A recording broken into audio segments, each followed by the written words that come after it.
এগুলোকে অযথা আপনারা খেয়ে বা বিক্রি করে না দিয়ে এদেরকে যাতে পরিবেশে বেঁচে থাকতে পারে। এবং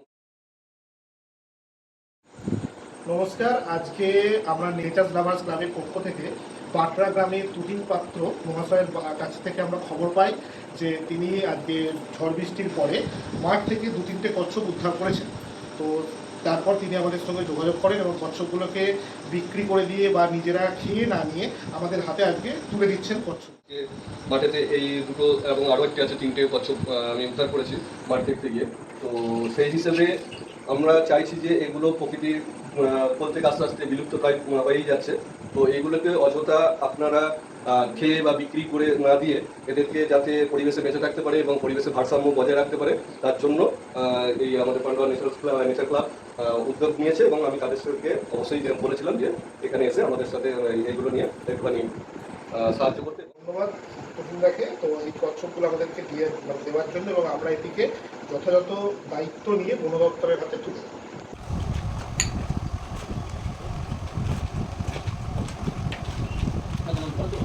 কিছুদিন আগে পাটরার তুহিন পাত্র বাবু উনি আমাদের কচ্ছপটা তুলে দিয়েছিলেন। আজকে প্রদীপবাবু এসছেন, আমরা খুব আনন্দিত যে ওনার হাতে বন দপ্তর থেকে এসছেন, ওনাকে কচ্ছপগুলো তুলে দিতে পেরে এগুলো আবার প্রাণ ফিরে পেল। এই সমস্ত জিনিস বিলুপ্ত মুখে এখন আমরা এই সমস্ত জিনিসকে এখন সংরক্ষণ করার জন্য এগুলোকে আমরা বিভিন্ন দিক দিয়ে আমরা যদি কোনো রকমভাবে কোনো ইনফরমেশান আমরা যদি পাই, ইনফরমেশান পেলে আমরা তুরন্ত এইগুলোকে আমরা উদ্ধার করার চেষ্টা করি। এর আগেও আমরা বলাগড় থেকে বেশ কিছু কচ্ছপ আমরা উদ্ধার করেছি। তারা কিছু অসাধু ব্যবসাদার আছে, তারা এই সমস্তগুলো নিয়ে ব্যবসা করার জন্য বিভিন্ন রকম হোটেলে দিয়ে এরা ব্যবসা করে বেড়ায়।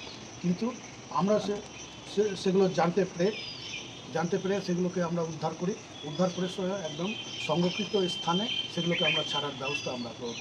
তাতে এরা পুনরায় তাকে জীবনটা আর কি একটু ঘুরে পেল।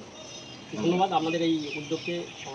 আমরা আশা করছি বন দপ্তর আমাদেরকে সহযোগিতা করবেন, আগামী দিনেও আমরা যখন এই ধরনের লুপ্তপ্রায় প্রাণী পাবো বন দপ্তরের হাতে তুলে দেবো।